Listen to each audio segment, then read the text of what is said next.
Peter Helland with Dr. E. Michael Jones. We're looking at two movies today. The one that some people might recognize is called The Creature from the Black Lagoon. I think that was 1954. And the new one just came out that is the remake, is called The Shape of Water. And we're going to look at those two movies. Mike has written an article titled Sex with Monsters. And the scripture I think that may parallel some of the themes here is 2 Corinthians chapter 11, verse 14. It says, "And no marvel, for Satan himself is transformed into an angel of light. Therefore it is no great thing if his ministers also be transformed as the ministers of righteousness." So we're looking at some themes here, Nietzsche, transvaluation of values, this and that. But in a way, this is up your alley, in my mind, because your PhD, if I'm correct, was in Nathaniel Hawthorne, and you were trained to analyze literature. You were trained to look at, in this case, a movie, and try to get an understanding of what's happening, what's the message, how is that influencing the viewers. Yeah, I thought, I read about it and went to see it before the Academy Awards. As soon as I saw it, I thought this is going to win the Academy Award. I knew it was going to win because it's speaking to the situation right now. This is the wake of the Harvey Weinstein scandal. It's the first Academy Award since the Harvey Weinstein scandal. Hollywood is in a state of crisis. They have to feel good about themselves. And so how do you feel good about yourself? Well, you make a movie about the underdog. And who is the underdog now? Well, the underdog is the monster. The monster is now the hero. So what you're doing here is, as you said, participating in the transvaluation of all values. In other words, this is the world turned upside down.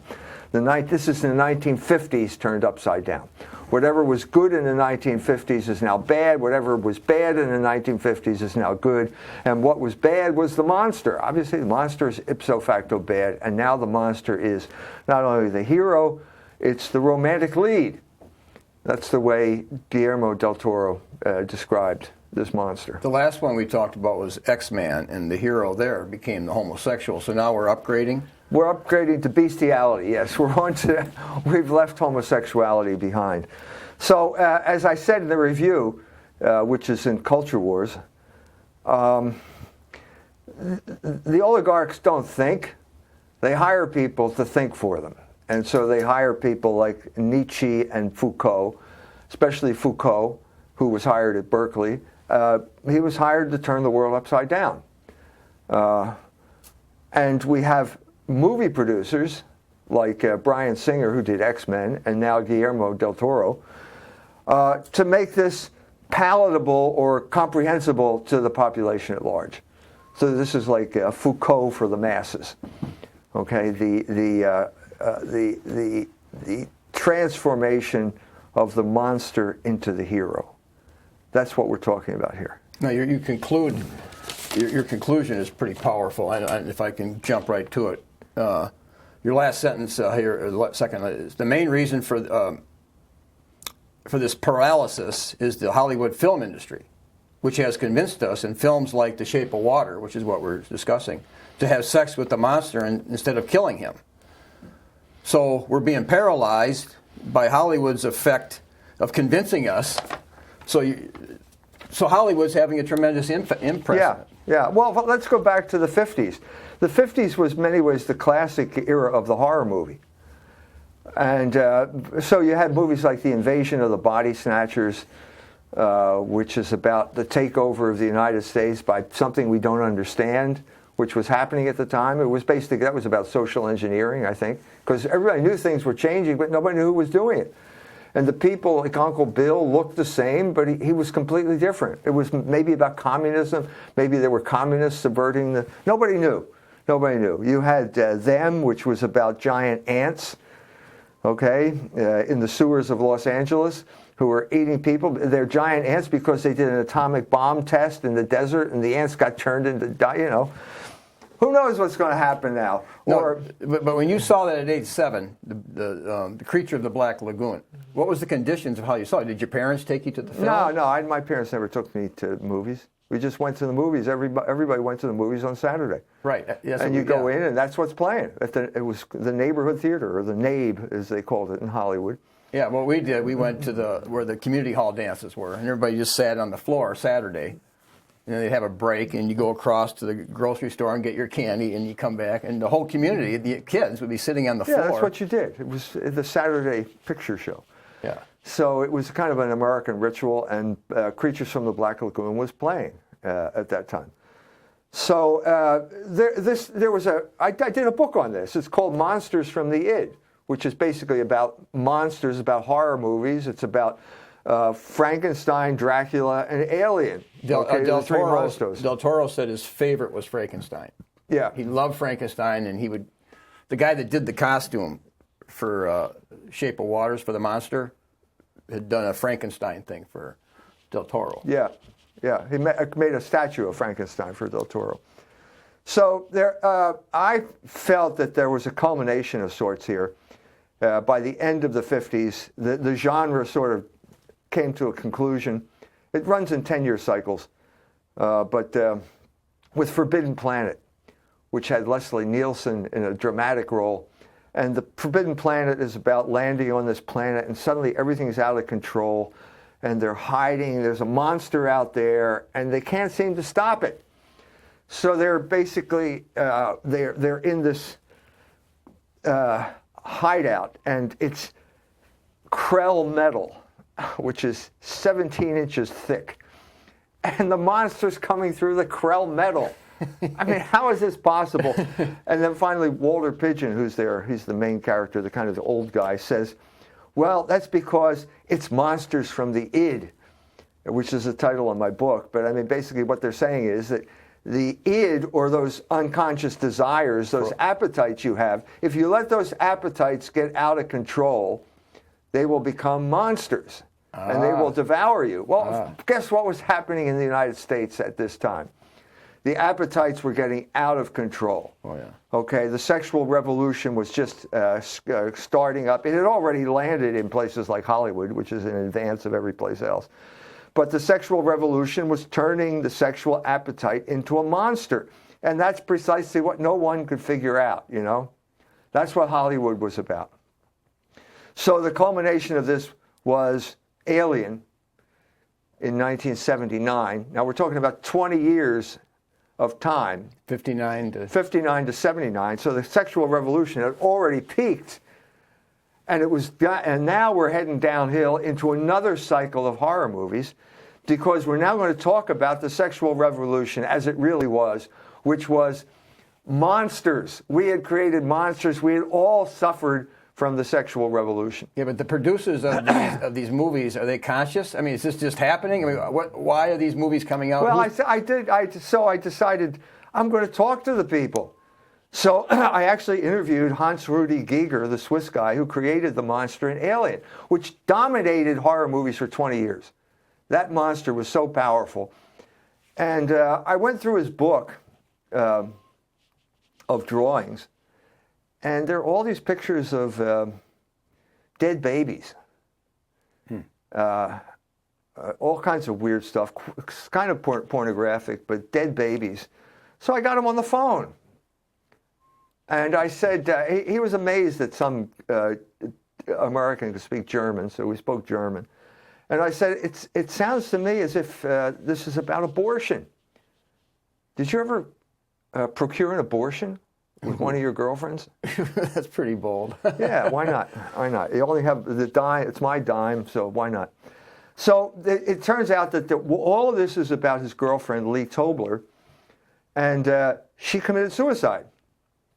So he said, no, I never procured an abortion, but we were determined that we were not going to have children. So number one, this means that basically the church fathers were right when they say contraception is every bit as vicious as murder and as abortion, and there's really no difference between them.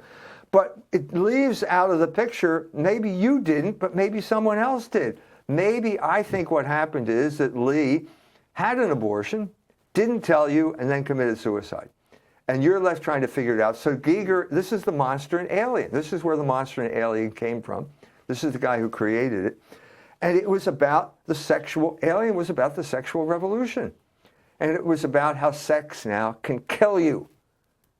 That's what it's about. Mm-hmm. And so you had the story of Alien is basically you land on this planet. You're always going to some other planet, which means you're going into the id. And the guy, William Hurt, walks in, and there's this kind of spaceship that actually looks like a woman spreading her legs, and he's kind of walking through the vagina. But you're looking around, and then suddenly something attaches to his face, and they drag him back, and suddenly the thing dies, and he seems to be okay. Whatever that thing was, it just kind of died, shriveled up and died. He seems to be okay. So they're sitting there eating, and suddenly he gets pains in his tummy, and then you have the famous alien scene where the monster explodes out of his stomach and starts running around the spaceship, and no one can seem to catch it. Well, this is sex now. This is sex after the sexual revolution. It'll kill you. It's dangerous. It's ugly. It's awful. It'll kill you. And nobody could admit it. And so people went in droves to the movies to see this depiction of sex because it resonated with their experience in a way the public discourse could not. Because if you asked anyone, they'd say, yeah, I believe in sexual liberation. Of course I do. What do you take me for, a freak? You think I'm a bigot? But deep in their hearts, they know, well, geez, I got a venereal disease from that chick, or she broke my heart, or we had to have an abortion. And so there were all these ugly things associated with it. That's where it came from. That's where the monster was. That's the monster that Del Toro adopted. Because he's younger than we are. 53. So he saw it in Mexico when it was being retreaded. They sent it down there because nobody's watching it here anymore. So he saw it about 10 years after it had come out, and it made a big impression on him. Because what made a big impression? You said he was writing in his diaries his sexual fantasy that he wanted to. Well, they all wanted to have sex with that. Let's be honest here. It was a very sexual movie, especially for 1954, because you got this girl, and she's the center of the whole thing. I mean, everybody's going after this girl, and there's kind of sexual tension and jealousy in this thing. But you have these this is ballet, water ballet. This is the era of Sea Hunt. Remember those TV movies about underwater? You always had some type of Bridges. What was his Lloyd name? Bridges, the father of all the other guys who became famous actors. He also had a starring role in Airplane. But anyway, Lloyd Bridges would put on a scuba tank, and they'd have underwater shots. And the culmination of that was one of the James Bond movies where they had all these battles underwater. So everybody's fascinated with being able to swim underwater, So the Creature from the Black Lagoon comes out with lots of underwater shots. Well, it turns out there are these kind of ballet scenes where the woman, she's swimming, and then the monster's swimming underneath her, So it's kind of like this sexual fantasy here. Well, just think about it. When you were a kid, you went to the swimming pool, didn't you? At age 7, right. Yes. And when you were at the swimming pool, girls were in the water too. That's right. So what do you think most boys were doing? I don't know. I'm not. You'll have to tell me about that. Well, they're looking at, looking at girls. They're looking at girls in a way they could never look at them. I have to admit that I looked at lots of girls at that period of my life. But anyway, so here is this kind of fantasy where you've got the monster from the id. It's clearly some type of manifestation of sexual passion, and the white guys, because it's only white guys in the movie, have to subdue the monster. Now let's be honest here. This was a pretty wimpy movie, to be honest with you, because they didn't really kill the monster. They fired a spear gun at it, and they got a spear stuck in him, and then they swam away back to his lair. And then they shot the smoke out at him. And they had some type of where they were going to paralyze him with something or other. So it's very inconclusive. You never really get to killing the monster. But that's the way it was then. Because I think what you're seeing in the 50s is its ambivalence towards sexual liberation. Sexual liberation is a monster. If it's a monster, you have to kill it. There's no question about it. That's what you do to monsters. But what about the connection in the beginning? It's opened up with a quote from Genesis. Okay, and then it starts out with this creation account, and then it merges, and then in your article you talk about Ernst Haeckel. Yeah, so first of all, it's like classic Hollywood, which is like a mishmash of religion and science. So the beginning of it is, in the beginning God created heaven and earth. Well, I agree with that. That's the first sentence in Genesis. And then about 2 minutes into that, suddenly we have footprints on the beach, and suddenly we're with Darwin, as if there's no contradiction between these two accounts. And then, but what you really say, the crucial figure in this regard is, as you mentioned, Haeckel, the German philosopher, biologist. And he's crucial because the monster in Creature from the Black Lagoon is Gill-man. That's what they call him. The monster in Shape of Water is Gill-man. Okay? Gills. He's got gills. He's got gills. So he's kind of like, why did he have gills? Well, Haeckel is famous for one sentence: ontogeny recapitulates phylogeny, which means the development of the human being recapitulates the development of the species. Especially in the embryo, especially in the womb. So when he's talking about the embryo, Haeckel had these, he didn't know what, he had drawings, he made drawings which were completely inaccurate. And at a certain point of development, it looked as if the fetus had gills. And so he said, well, it's obvious that you go through the stage of being a fish. It was pure evolution. But you were saying every human being went through the evolutionary process, right, and that was in the womb. And it was huge at Notre Dame, because one of the most intellectual of Notre Dame's professors, vice president, was John Zahm, Zahm Hall. And Zahm wrote a book, Evolution and Dogma, that was put on the Forbidden Index, okay? And then they had to talk to him privately. They didn't go public. But Notre Dame really never left its following of Zahm. So it's always been strong evolution. Yeah.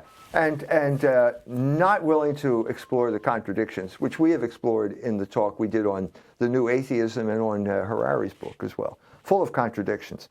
So, but Hollywood is there to cover over these contradictions. So it's Haeckel. Haeckel was eventually was involved in a scandal because he basically cheated on his illustrations. In other words, what they're doing here is trying to make the evidence fit the theory, and the theory is Darwinism and evolution.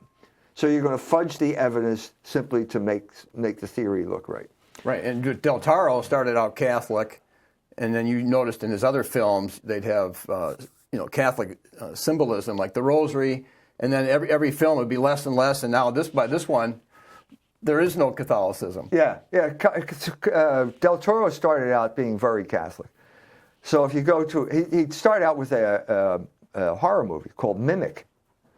And Mimic is about bugs, giant bugs in the subway system in New York. So in many ways, it's a remake of Them, which is about giant bugs in the sewer system in Los Angeles. Yeah. So the bugs are attracted to human blood. So there's an entomologist, a lady entomologist played by Mira Sorvino, who was involved in the Harvey Weinstein scandal. But there's a child on the railroad track, on the subway track. The subway's heading toward them. The monster's about to eat the child, and Mira Sorvino, the entomologist, pulls out a rosary.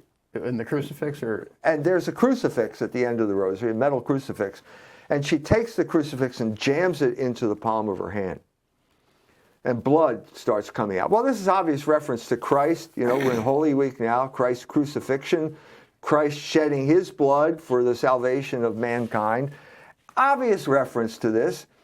The monster sees the blood. The monster goes after Mira, leaves the child alone, and then gets hit by the subway train.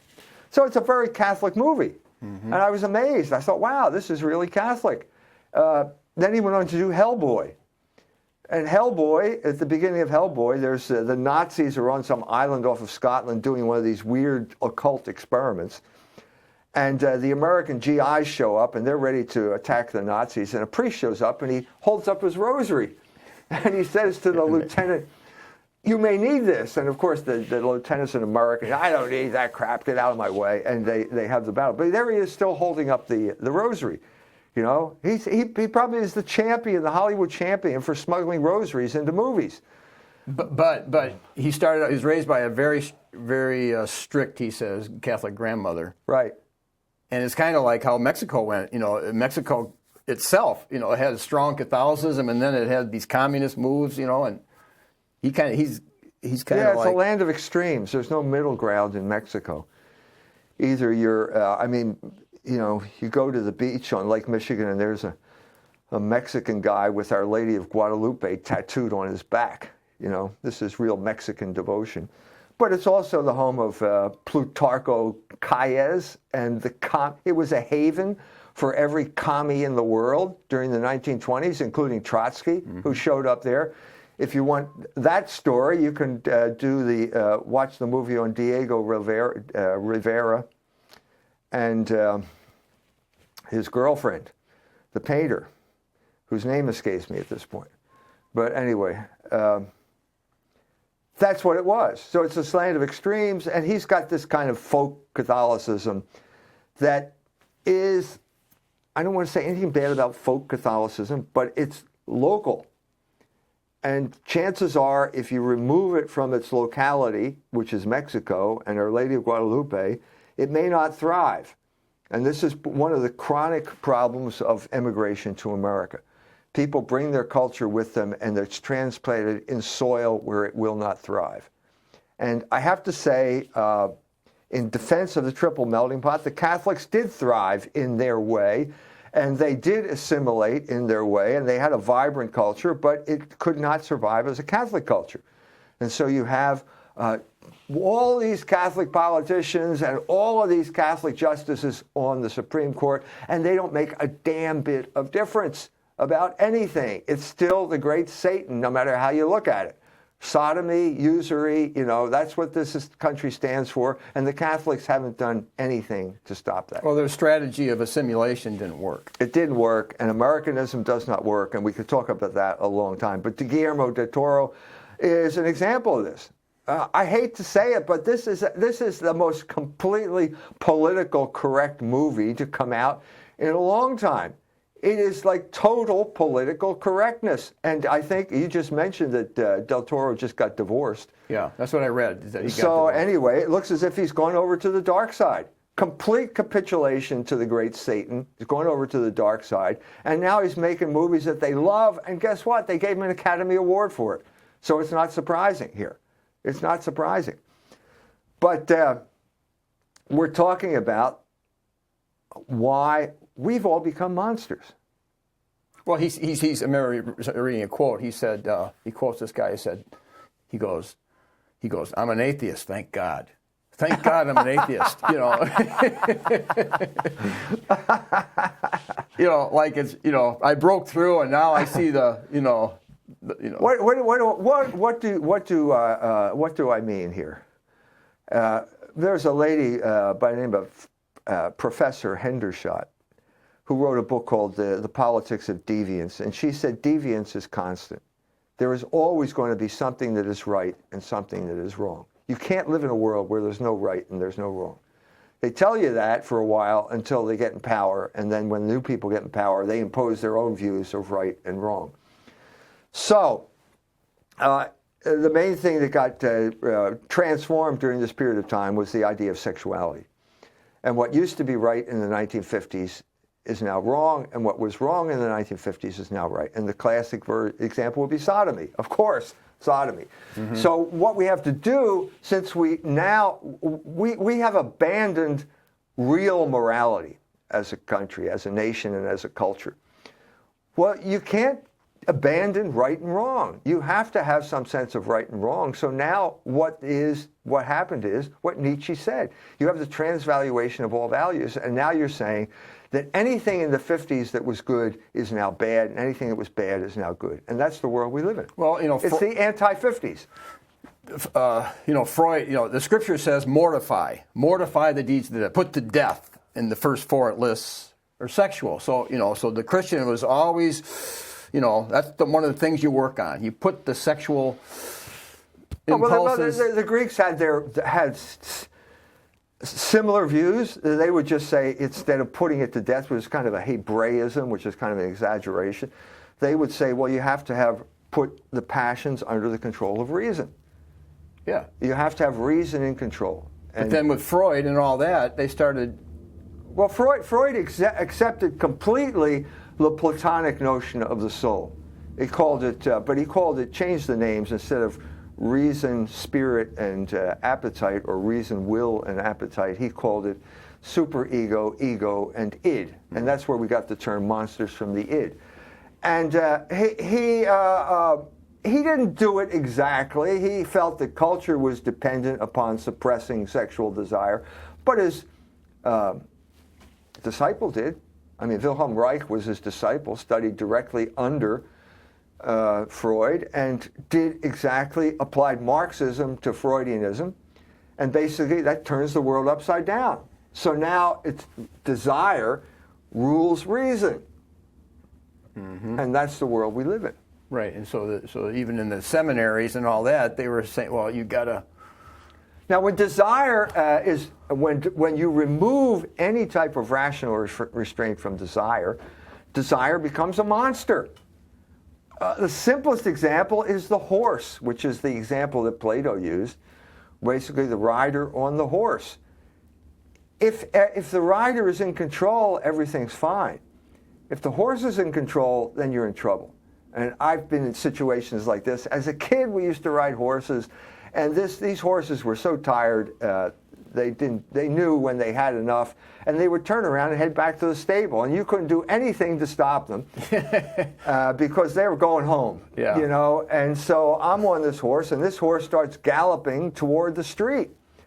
Well, I don't know what happened. I don't know what happened because I was completely out of control, and yet I guess the horse was sensible enough not to gallop into traffic. But you see the type of danger that you're involved in. We grew up on horses. You know, we had horses. And, yeah. And I mean, you do see the connections. I mean, you get on that horse, you got to let him know right away. You know, boom! I'm in charge. I'm the boss. Yeah, I'm the boss. Yeah. This is also in Greek mythology in the story of Hippolytus with Euripides. Hippolytus is itself a kind of pun. Hippo meaning horse, and luo means to untie, or we have the word dissolve, something analysis from it, or to be undone, or to kill. So that's the paradox here. You can untie the horse, but if you do, you may be undone by the horse. And that's what happens to Hippolytus. He brags what a great horseman he is and how he can keep these under control. And then Phaedra tries to seduce him, and he resists. But she's so furious, she calls upon Neptune, and Neptune rises up out of the Poseidon, rises up out of the sea, and scares the horses, and he gets trampled to death by his own horses. So you can get trampled to death by your own horses, or you can be destroyed by your own passions, because the passions become a monster, and the monster will kill you. Let's face it, the monster is a monster. But in the movie, you have this... Julie Adams, I mean, she's as gorgeous as it gets, right? And the two guys, she came with her boyfriend, you know, they're going to get married. You're talking about Creature from the Black Lagoon now. Right. And so it was all about an infatuation with her. I mean, everybody was infatuated with her. And obviously the spectator, Del Toro saw that when he was a kid. He was infatuated with her. Yeah. And you said he wrote in his diaries continually. Yeah, he was just fascinated by her. So what you have is the woman and the monster they're kind of the same thing. In other words, the woman is the representative of sexual desire or the object of sexual desire. If that sexual desire gets out of control, it becomes a monster. So you see the relationship there between the monster and the woman. But the movies were promoting this. The movies they conquered Del Toro. He couldn't get it out of his head, you know. And so those movies had an intent, in a sense, of conquering it. It became more explicit as time went on. Hollywood was determined to break the production code. They broke it in '65 with The Pawnbroker when they put bare breasts on the screen. That's how. So they were heading in that direction. But Hollywood's working with the people watching it. The people watching kind of want them to break it. Well, so what? Yeah, this is news to you. That people have sexual passions that they like to gratify, and oftentimes in ways that are not rational. Of course, this is the weakness that people have. This is why we have concept called original sin, because we have difficulty controlling these passions. Okay, and so you got a group of people, namely the Jews who run Hollywood, who are determined to exploit these passions for financial gain, but then the smarter of them are familiar with Wilhelm Reich, and they know it can be a form of political control as well. And that's why they are useful to the oligarchs, who use sexual liberation as a form of political control. But your constant theme was that the monster has to be killed before you can lay a hold of logos. Well, that's so. All right. So let's take it back. Take it back to classic examples, because this is not the first monster story. In a sense, civilization began with a monster story, and I'm talking about Gilgamesh, which is the first piece of writing, the first story that ever got written. It's older than Homer, which we had to read them at Notre Dame. Yeah, and it's basically it's on all of these. It's in Akkadian. It's written on all of these clay tablets, and it was basically the mythic foundation of Babylonian Mesopotamian culture. And the story is that a kind of a fantastic story. You can see that myth is the beginning of logos, but myth is pretty much things I don't understand. So Gilgamesh is the hero, and he has to go off on his adventures, and one of the adventures he has is to slay the sacred bull, or the bull of heaven. Well, what is the bull of heaven? What is the bull? Well, it's this pagan, maternal fertility cult that was rampant in the Middle East at this time. The Hebrews called it Baal, or Astarte. And what was the representation of this? It was half bull and half man. And so I have the image in the review, the printed copy. There's this picture of the seated bull. The bull is seated. It's got the body of a man, the bull's head. It's seated there, and in its hands it is holding a child, an infant. Well, this is because child sacrifice was part of this religion. So you had temple prostitution. It's a fertility cult because the bull is a symbol of fertility. Powerful fertility. You admire this power. You'd like to have this power of your own, as your own. And in order to get it, you're willing to sacrifice your own children. And so we have that same type of culture here with abortion, where we have our fertility cult, where we have our own version of human sacrifice, and we call it abortion. So it fits in with that. Now, this will impede, this fertility cult will impede any advance in civilization. You will be locked into some type of horror story for the entire civilization. The civilization will be locked into this horror story. So how did civilization begin? Well, civilization began when Gilgamesh killed the bull. Mm-hmm. That's why he's the ruler. And it wasn't just in Mesopotamia. The same thing happened with Greece, except we're talking here about Crete. We're talking about the palace in Knossos, and the palace in Knossos has a labyrinth. Del Toro did a movie called Pan's Labyrinth. And the labyrinth, at the heart of the labyrinth, there's a creature that is half man and half bull called the Minotaur. The Minotaur is the result of bestiality. Because the Poseidon... Pasiphae hid inside a statue of a cow and had sex with Zeus, who took on the form of a bull.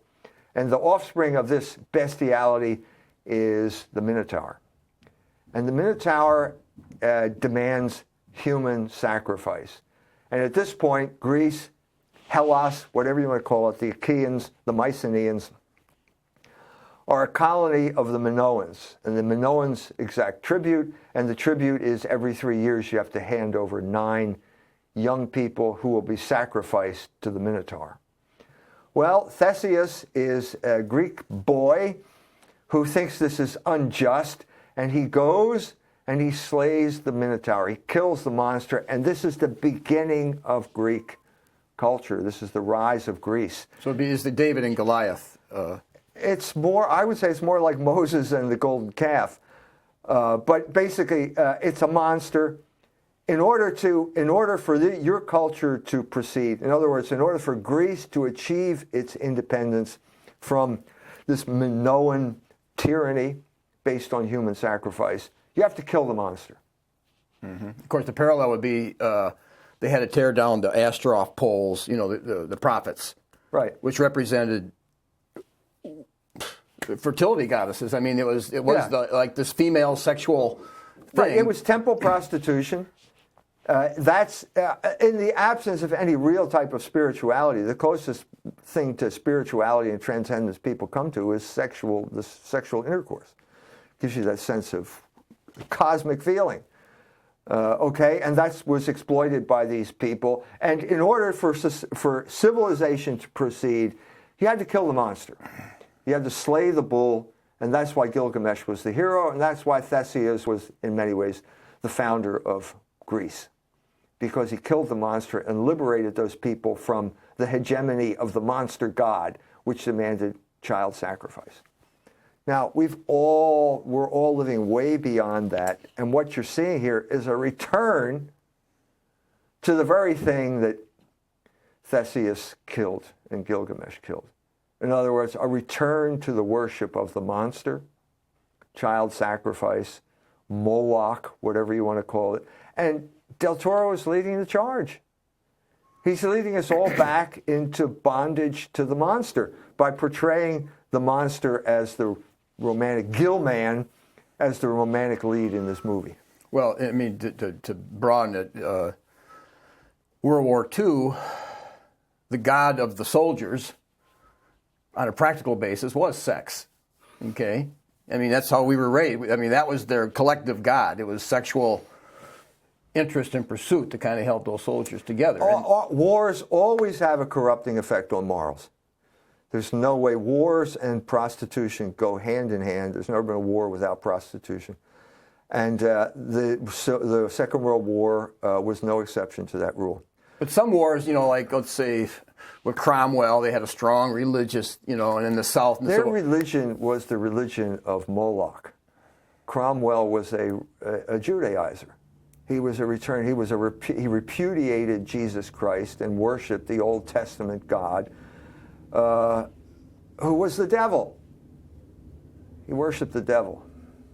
But these wars have gotten worse, put it that way. Well, there was a certain time where war was basically some dudes out there fighting each other.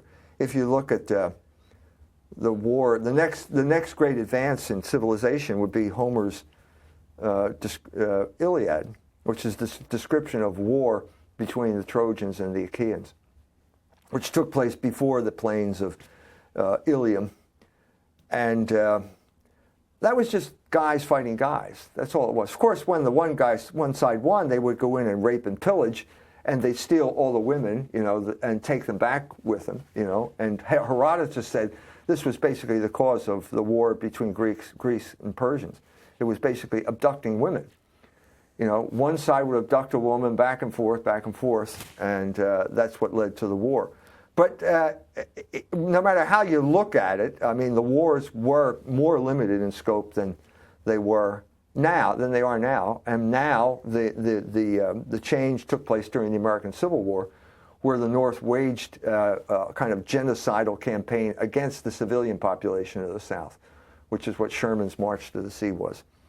And the culmination of this was World War II, where the target of the German, both the American and the English Air Force was the cities, to destroy the cities, German cities.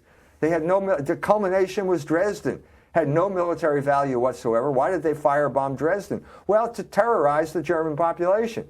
And that became the war goal for the British Empire, terrorize the natives by killing a lot of them.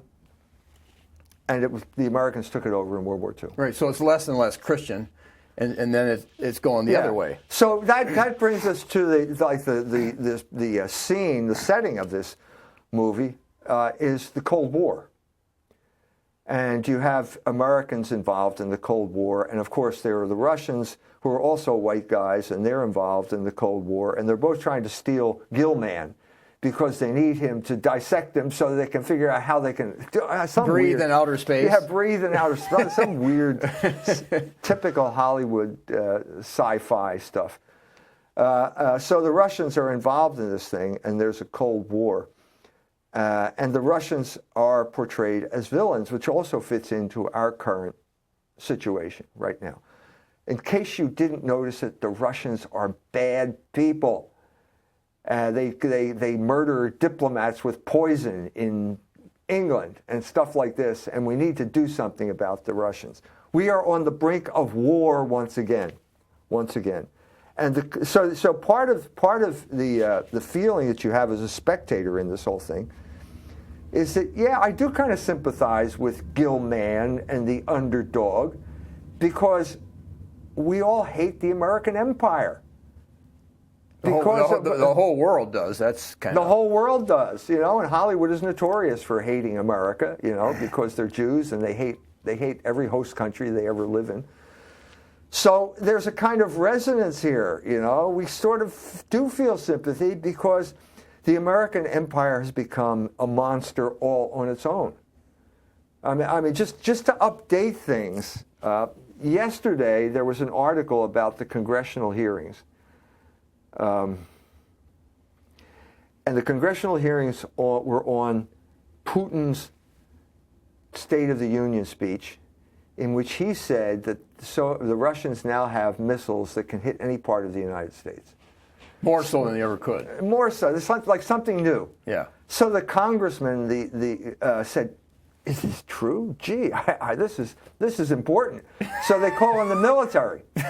They call on the military experts who testify before Congress, and the military guy sits there, the general sits there and says, "Well, yes, as a matter of fact, it's true." In other words, we are completely defenseless at this moment in time.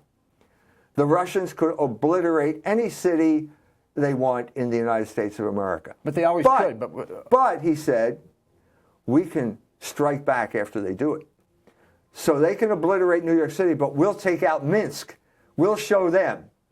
Well, this is kind of a small consolation here at this point for the people who've just gone up in smoke in nuclear conflagration.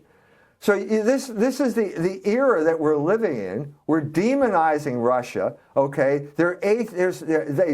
Trump just appointed one of the worst warmongers on the planet, namely John Bolton, as his security advisor. A man who still defends the Iraq War, even though Trump got elected by denouncing it. So we're on the verge. So we're living in a world that seems like completely out of control. So naturally, we're going to sympathize with anybody who stands up to this monstrous regime. Yeah, but I mean, I don't want. But we have a mayor in our town that could be the answer, because he's gonna run for president and save the day. We can announce it here. The mayor, our gay mayor, is going to run for president. It's official. And this is the man who got elected with 8% of the vote in South Bend, Indiana, okay? He's a man who failed to get the job as the chair of the Democratic National Committee. He couldn't get elected dog catcher in Kokomo because he's toxic in any other part, but he's going to become president. And what is the show here? This is the last gasp of the oligarchs. This is a man who has been anointed by the oligarchs, and this is the last gasp of oligarch power. Because according to the oligarchs, he's the perfect candidate. He's a homosexual. He's young. He likes bicycles. He's going to be the next president, and he's got nowhere else to go. He's all dressed up here in South Bend, and he's got no place to go. And so David Axelrod is going to make him president. Anyway, so I mean, what you're seeing here He's going to slay the monster for us. No, he is the monster. Yeah, but that's what your whole theme is. It just keeps... So what we have here is, so why do we identify with the monster? It comes down to what I said about deviance. We have abandoned, we as a culture have abandoned sexual morality. It is official now. It is the official ideology of the United States of America that homosexuality is something good, even though every generation before us condemned it as something bad. Okay. Now, once you do that, once you act on this, you're filled with all kinds of bad feelings, like guilt and everything else. And so you can't tolerate those bad feelings because you want to think of yourself as a good person. So how do you think of yourself as a good person? Well, you create a pseudo-morality or an alternative morality, in which case is, well, I may have had an abortion, I may have killed my child, but I don't eat meat, and I don't wear fur. And so therefore, I'm a good person. And so what you have is an alternative morality that is basically rising up, the alternative morality of political correctness, rising up based on the guilt-ridden consciences of the people who have abandoned real morality, especially real sexual morality. And of course, the Scripture says, without holiness, you cannot see the Lord. Okay, and the Lord meaning logos. I mean, logos, Jesus is the logos. So without holiness, you can't get the logos. But a true holiness, not a holiness that says I don't eat meat and I don't wear fur. Yeah. It's got to be an actual holiness. So our mayor is positioning himself as the candidate for those people, and so they're going, like, we had this children's crusade just this past week about guns and so on and so forth. All these people are going to be mobilized to basically, by the oligarchs, for the oligarch candidate in some type of last gasp attempt to reimpose this discredited oligarchic rule back on the people of the United States of America. Because what is the candidacy of, what does Pete's candidacy mean? He's got the perfect resume, which means the oligarchs have certified him as a guy who is capable of ruling over us. Okay. Now, he couldn't say the first time he ran for mayor, he did not let anyone know that he was a homosexual. Mm-mm. So he got elected under false pretenses. And then the second time around, he arranged his announcement, his coming out announcement, to coincide with the Obergefell decision, legitimizing gay marriage. Were you there at the press conference that I held with the black ministers? Oh, yeah. Okay, Oh, yeah. So you remember the reporter said to me, how does it feel to be on the wrong side of history? Yeah, you had a good answer. And I said, well, if there's ever an institution that's on the wrong side of history, it's the Supreme Court of the United States of America. Has been consistently on the wrong side of history. And then I said, did you ever hear of the Dred Scott decision? And of course, this guy had never heard of it, and all the black ministers burst out laughing. Because that's their identity. Because that's their identity. Of course it was. And if there's one thing that Dred Scott proves, it was that the Supreme Court was wrong. So if they were wrong then, you mean to say they're not wrong now? They're infallible? It's like they're the Pope or something like that? No. What we're having here is an uprising, and the Trump, no matter what you say, Trump is a phenomenon all by himself. But no matter what you say about Trump the candidate, Trump the president, Trump the candidate was a protest, and the people were protesting against this imposition of political correctness and are tired of being told that they should have sex with monsters, which is the whole moral of this Shape of Water movie. And so Hollywood hasn't changed at all. They're still promoting the same type of perverted sexual morality because they know that's a form of control. And that's what they're really being paid for. That's why they are the official propaganda ministry of the United States of America. Well, it's like they're past the stage of reforming themselves. I mean, is there any hope of Hollywood? I think I've lived through the Cuban Missile Crisis, and it seems to me worse now than it was. I mean, more threatening now than it was back then. Just the threat of absolute nuclear holocaust. But at least then you thought, well, I had some confidence in John F. Kennedy, that he was a grown-up and a rational guy. He was trying to make peace with Khrushchev. He was trying to end the Cold War, which is what ended up getting him killed, because the CIA thought he was a traitor because he did that. But at least I had some confidence in the guy. I don't have confidence in anybody anymore. Who? John Bolton? John Bolton? Are you kidding me? John Bolton has now got the hands on the levers. John Bolton makes Dr. Strangelove look kind of like Gandhi by comparison. So who is the monster here? You say America lacks, the main difference between Minos and America is that America lacks a Theseus who can penetrate the labyrinth and slay the monster. Who is the monster here? Is it the government? Is it the oligarchs? Is it, I could say, is it Christian Zionism? We lack somebody that can slay the monster. The monster is, at root, it's sexual passion ruling over reason. So we don't have so the church has been conquered to a degree. So any institution that promotes the notion that sexual passion should overturn reason is the monster. Or let's put it this way: it's what was the Minotaur? He was the symbol of Crete. He was the symbol of Minoan culture, and Minoan culture was based on child sacrifice.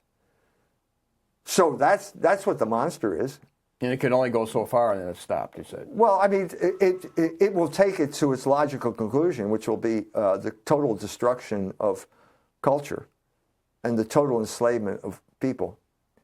But you have to get to the root. What has caused so much, concupiscence or sexual desire to overtake America? I mean, is it not just coming from Hollywood? The people. Look, I just went through this. I just did a piece on Archbishop Chaput. Archbishop Chaput wrote "Strangers in a Strange Land." He gave a lecture before First Things, and he said, over the past 20 years, we've had a shocking transformation in our culture. The people now who are just representing what were common sense moral views of 20 years ago are now being demonized as homophobes. And then he said, how did this happen? And he says, well, I read a book by a man named Christian Smith, and he said, basically, during this period of time, secularizing activists took over our culture. Secularizing activists? What do you mean? Have you ever met a secularizing activist? Can you look them up in the phone book? Do they live in Indiana or do they live in Michigan? What are you talking about? Well, this is a euphemism. Well, what's it a euphemism for? Non-Christian Jewish radicals? I don't know. The Jew. The Jewish radicals. Basically, the Jew who subverted all the institutions of our culture, beginning with the Supreme Court, school prayer. Where do you want to begin? School prayer. Beginning in the 60s, there was this era of judicial activism that the Jews were heavily involved in. The AJC, the American Jewish Committee, was behind the school prayer decision, Schempp versus Abington, which happened right near where I lived. Okay. Well, you can name, like you mentioned before, they subverted psychiatry, and they got the condemnation of homosexuality removed. There's not one institution where they haven't. And so, what is the problem here? Chaput is saying, well, now we have gay marriage. How are we going to fight against gay marriage? Well, they lost that battle. Why did they lose that battle? Because they cannot identify the enemy. And why can they not identify the enemy? Because they can't bring themselves to say the word Jew. Now, if you go to, that sounds like I'm an anti-Semite every time I say this. But if you go to Tikkun magazine, which is a Jewish magazine, and you go to an article by Amy Dean says, it was Jews that gave us gay marriage. Thank God for Jews. Because Joe Biden said the same thing. Joe Biden said the same thing. And then she goes and names the names. Rabbi David Saperstein was a crusader for gay marriage. His wife is Ellen Weiss. She ran the newsroom at NPR. It was a Jewish project from beginning to end. This is what Amy Dean said. And here we have a poor Archbishop Chaput who can't identify who his opponent is in the culture wars. So they have something like the Manhattan Declaration. Do you remember the Manhattan Declaration? Everybody came out and said, we think gay marriage is ridiculous. That was 2009. They just blew it away. Amy Dean mentioned the Manhattan Declaration. That was the brainchild of Robbie George of Princeton, who is the brain trust for the Catholic Church. Well, they got blown out of the water, and Amy Dean mentioned the Manhattan Declaration specifically. That it didn't have any weight. It didn't have any effect whatsoever. So the point here is, you're not going to have any effect until you identify who your opponent is in the culture wars. That's what Sun Tzu said in The Art of War. He said a long time ago, the Chinese philosopher. But in a sense, it starts in the seminary where they have to be militantly pursuing holiness and controlling their sexual desires. But if they're being influenced to express their sexual desires in the name of some... Well, that was also what happened in the seminary. That was a black op, too. And the net result was the pedophile crisis. Right, so you go into these people and say, act on your sexual... As a matter of fact, Erik Erikson, Eugene Kennedy did a survey that was commissioned by the U.S. bishops, and he applied Erik Erikson's theory of sexual maturity, 7 stages of maturity, and if you don't have sex with someone, you're not a mature person. Well, tell that to a celibate priest, and guess what happens? They start acting out on their sexual impulses. And when you act out on your sexual impulses outside of reason, that becomes a monster, and that monster destroys you. And you become enslaved to it. You become a slave to that monster, which was the state of all of these Middle Eastern cultures until Gilgamesh came along, or until Theseus came along and killed the bull, or until Moses came along and broke the golden calf, which was a bull. Remember, that's what you're worshiping. They were worshiping the bull. Well, the training used to go through, to become a leader in the church, you had to kind of go through strict boot camp of, like, say, a monastery, proving that you had control over your sexual passions, maybe primarily. Yeah. So because without that, you can't get a hold of logos. You can't see Christ in a way. No, lust darkens the mind. That's what Thomas Aquinas said. Right. And it divides the will. Darkens the mind and divides the will. So you have feckless Catholic leaders like Notre Dame. How many times have they changed their position on contraception, funding contraception, within a 6-month period? I don't even know what it is. Does anyone know what it is anymore? No, because they have a divided will, and I've already mentioned what the cause of the divided will is. Okay? So that is the problem here. That is the problem here. We can't say, okay, that's the monster. No, you're saying we should vote for the guy, but no, we're saying, wait a minute, no, it's a monster. And so there's this contest between the oligarchs who control the culture and the people who actually are part of the political process, who actually vote for somebody. There's a conflict here. Well, Del Toro himself has become a monster. Del Toro, they had a review of his book that was some guy, a well-known reviewer, just blasted it, and they're so mad at him. But by watching the Black Lagoon, the creature of the Black Lagoon, when he was 7 or 8, he started fantasizing, and he didn't put it to death. He kept feeding it until he produces this film. And this Kevin Swanson, he's a big Protestant homeschooler kind of guy, but this is the end of civilization. His review of that. There is a connection. I just told you that the beginning of civilization came about when Gilgamesh killed the bull of heaven. The beginning of Greek civilization came about when Theseus slew the Minotaur. And now we're resurrecting it back, and is this the end? The exact opposite. So maybe it is the end.